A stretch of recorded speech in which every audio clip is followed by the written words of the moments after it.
तालाब के बीच असहाय सी खड़ी एक गर्भवती हथनी। यह तस्वीर शायद आपकी नजरों के सामने से भी गुजरी होगी।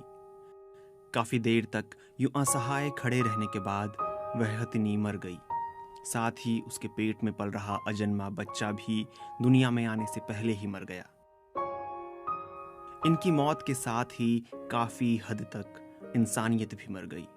दक्षिण भारत के केरल राज्य में एक गर्भवती हथनी की विस्फोटक भरा अनानास खाने से मौत हुई। खबरों के मुताबिक कुछ शरारती तत्वों ने हथनी को विस्फोटक भरा अनानास खिला दिया। मानव और जानवरों के बीच संघर्ष में मानवता के पतन की ये एक और कहानी है। वन विभाग के अधिकारियों के मुताबिक हथनी की उम्र 14-15 साल रही होगी। घायल होने के बाद वो इतनी पीड़ा में थी कि 3 दिन तक वेलियार नदी में खड़ी रही और उस तक चिकित्सीय मदद पहुंचाने के सभी प्रयास नाकाम रहे।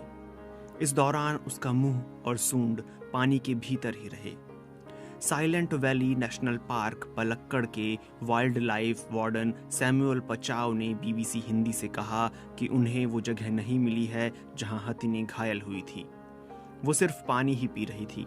शायद इससे उसे कुछ राहत मिल रही होगी। उसके पूरे जबड़े को दोनों तरफ गंभीर चोट पहुंची थी। उसके दांत टूट गए थे। पलक्कड़ जिले के मन्नारकड़ इलाके के वन अधिकारी सुनील कुमार ने बताया कि वन विभाग के अधिकारियों को यह हथनी 25 मई को मिली थी, जब यह भटक कर पास के खेत में पहुंच गई थी। शायद वो अपने गर्भ में पल रहे बच्चे के लिए कुछ खाना चाह रही थी। हथनी के घायल होने की ये घटना लोगों की नजर में तब आई जब रैपिड रेस्पॉन्स टीम के वन अधिकारी मोहन कृष्णन ने फेसबुक पर इसके बारे में एक भावुक पोस्ट लिखी। उन्होंने अपनी पोस्ट में लिखा कि घायल होने के बाद हथनी एक गांव में भागते हुए निकली, लेकिन उसने किसी को भी चोट नहीं पहुंचाई। हथनी की तस्वीर फेसबुक पर पोस्ट करते हुए उन्होंने लिखा कि वह भलाई से भरी हुई थी।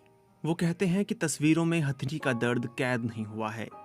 वहीं सुनील कुमार का कहना है कि वन विभाग ने हाथियों की मदद से हथनी को नदी से बाहर निकालने की कोशिश की, लेकिन वो टस से मस नहीं हुई। वन विभाग पशु चिकित्सकों से हथनी का ऑपरेशन करवाने की कोशिशें कर रहा था। आखिरकार हथनी ने 27 मई को नदी में खड़े खड़े ही दम तोड़ दिया। जब उसके शव को पोस्टमार्टम के लिए ले जाया गया तो पता चला कि वो गर्भवती थी। कृष्णा ने अपनी पोस्ट में लिखा है कि पोस्टमार्टम करने वाले डॉक्टर ने बताया कि वो अकेली नहीं थी। मैं डॉक्टर के दर्द को समझ सकता था, हालांकि उनका चेहरा मास्क से छुपा था। हमने वहीं चिता जलाकर उसका अंतिम संस्कार कर दिया।